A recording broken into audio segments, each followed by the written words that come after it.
आप उससे जबरदस्ती बुलवा रहे हैं कि बोलो भोजपुरी का सलमान खान कौन है। आप ये कहाँ की हरकतें हैं। आप किसी खेसारी लाल यादव को लोगों को आप डरा धमका रहे हैं कि मार देंगे। आप लोग बोल रहे हैं उनके जितने साथ काम करने वाले लोग हैं, कोई लिख रहा है जियो विशाल ब्रो, तो पावर एहिजे से शुरू होला। यही आपका धर्म है। आप एक भोजपुरी के सबसे बड़े सुपरस्टार हैं और आपको बुलवाने की जरूरत नहीं है। और मुझे लगता है ना कि एक क्षत्रिय का धर्म कहीं से ये नहीं होता है कि एक ब्राह्मण परिवार को आप जबरदस्ती पकड़ के उसको शराब पिलाइए, उसका नंगा वीडियो बनाइए। दादाशाही चलता का। आप बोल रहे हैं सब लोग कि अखिलेश कश्यप तुम्हारा नंबर है। हम बोल रहे हैं कि हमारा नंबर है। हम चाह रहे हैं कि हम उस गली पे, सारे गलियों पे वेलकम लिखवा दे। आप हमें मरवा दीजिए। आप मार दीजिएगा तो मार ही दीजिएगा। आप मारिएगा तो जान से मार दीजिएगा। अगर हमको सबसे बड़ा चीज कि अगर हमारा संगे कुछ होता तो ओकर जिम्मेवार डायरेक्ट कौन भैया आप है। दूसरी चीज है, आप हमको मरवाइएगा चाहे आप हमको मारिएगा तो आप मार ही दीजिएगा। अगर हम जिंदा हो हमारा हे पर कनपट्टी पर पिस्टलो दोनों ओरे धरवा देब तब हमरा से जबरदस्ती ना बुलवा सके लोग। पहला चीज, अगर आप हमको मारिएगा तो जान से मार दीजिएगा। अगर हम जिंदा रह गए तो आपका पूरा साम्राज्य खत्म कर देंगे, ये जान लीजिएगा। तो हम गीत गौनई में नहीं चाहत कि ये एगो रक्त भूमि बन जाओ। हमारा ढेर बतियावे खातिर हम लाइव नहीं आई। अगर आपको लगता है कि मार के, डरवा के, धमका के किसी को बोल देते हैं कि नहीं इनको घेर के मार दिए विशाल ब्रो किंग, ऐसे किंग ना होखेला। आप हमारा, आपके जितने साथ रहने वाले लोग हैं सब लोग हमारा ऑफिस देखे हैं। आप आके हमको मार ही दीजिए। हम भी चाहते हैं आपकी आप मार दीजिए अखिलेश कश्यप को। आके जो उसके साथ बदसलूकी किए हैं वो हमारे साथ कर दीजिए। ये हम आपसे अब बोल रहे हैं। आज तक हमने कभी आपको उतने दिन में कभी नहीं बोला। ये हम चाह रहे हैं कि आप हमें मार दीजिए, आप हमारे साथ आके वैसा कर दीजिए। उसके बाद हमारे में अगर ताकत होगी, हम हमारा दुनिया के नहीं बोले होता ना, हम कैपेबल बानी कि हमारा पर अगर आई तो हम अपने आप पे आ जाए। अपने आप पे आई तो बहुत लोग के दिक्कत हुई, सारा साम्राज्य उजड़ जाये, ना देरी लगी। एक ब्राह्मण के लिए आज मैं बोल रहा हूं, आप हर बार किसी एक जाति विशेष को टारगेट करते हैं। आपके नजर में सिर्फ खेसारी लाल यादव गलत है। आपके परिवार पे बात आती है तो आपको बुरा लग जाता है। और खेसारी लाल यादव के परिवार पे जिस दिन बात आई थी, जिस दिन उसकी बेटी पे गाना गया था, आप क्यों नहीं एक शब्द बोले थे? आपको भी बोलना चाहिए था ना। हम लोग मारे थे, आप तुरंत बक्सर पहुंच गए। बक्सर जाके आप क्या क्या किए? वो तो हमारे गर्जीवन है, उनसे मेरा घर का रिश्ता है। उनका मैं छोटा भाई हूं, भतीजा हूं। हम आई ओइजा जाके आप पैर भी कर देनी। मत कीजिए ऐसा। ये भोजपुरी है, आपको गाने बजाने के लिए सुपरस्टार लोगों ने बनाया है।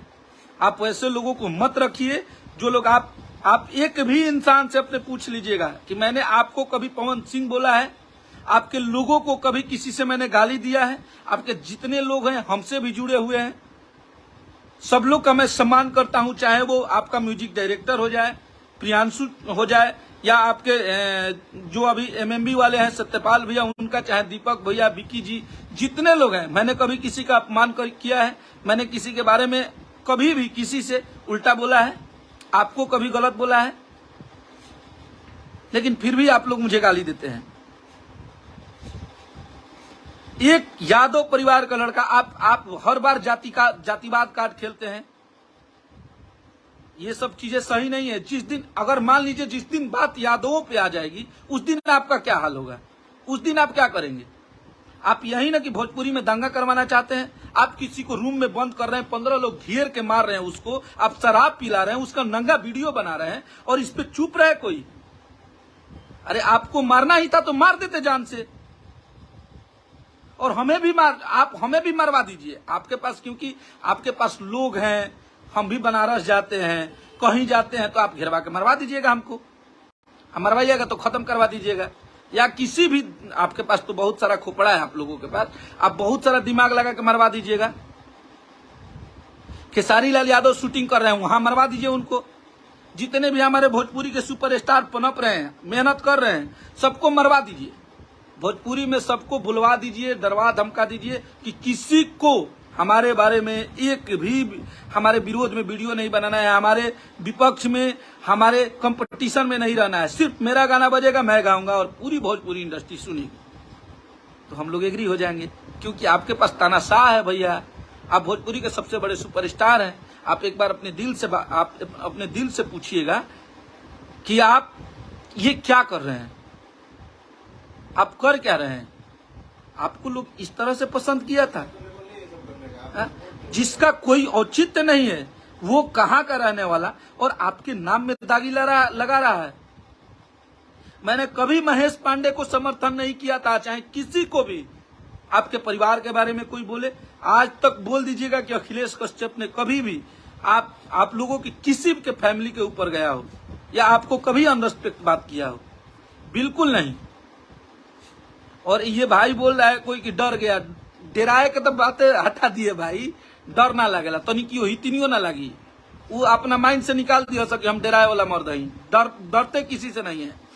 हमें आप जिस दिन हमारे साथ जाल बिछा दीजिए, आप हमें जिस दिन मारिएगा खत्म कर दीजिएगा।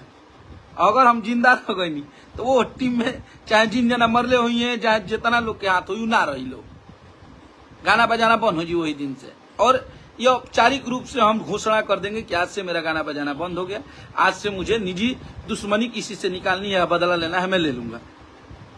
पहला चीज।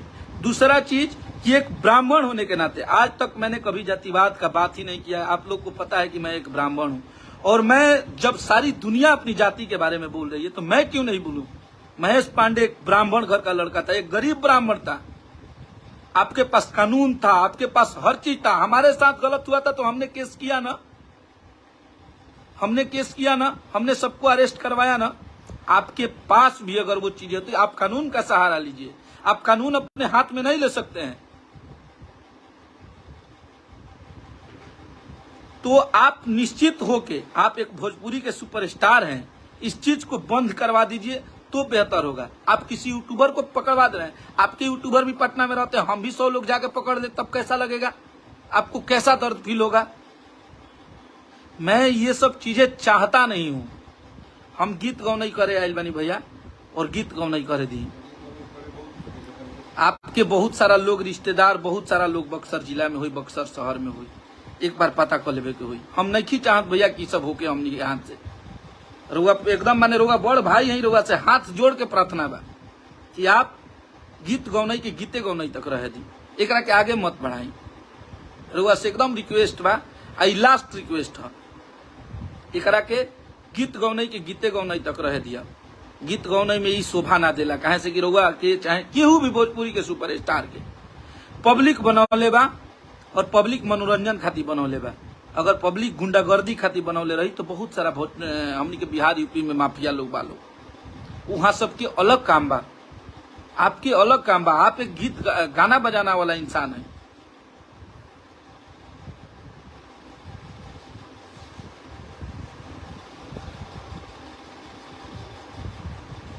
भाई लिख रहा है कोई गोलू सिंह की उखाड़ लगाए एफबी पर बक बक करता। भैया हम एफबी पे नहीं कर रहे हैं, आज बहुत तकलीफ में आके हम ये बात बोल रहे हैं। एफबी पे हम बक बक नहीं कर, जेकरा हमरो उखाड़े के होके चाहे हमरा के मारे के होके तो उहो आके तो सब लोग देखले बा हमरा के कि हम कहाँ रहिला, सबके पता बा।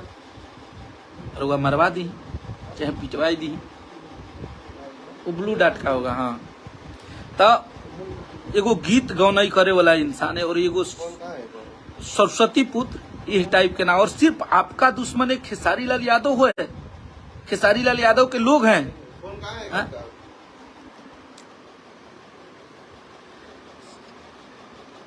खेसारी लाल नहीं करना का ऐसे का हो जाए, खेसारी लाल यादव के कौन चीज हो जाए।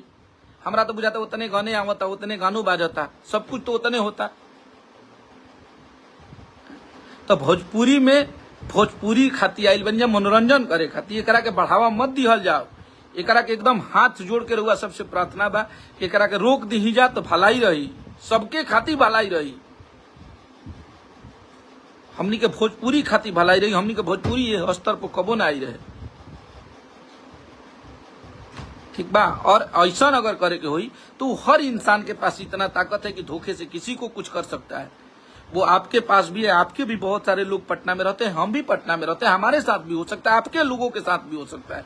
जब केहू तुलिए जाइए यही पे आइए जाए कि हम गीत गौने ना, जब प्रतिष्ठे के हनन हो जाई तो गीत गौने की कोनो बातें ना रही। जब आज कि हमरा ये करे के बाद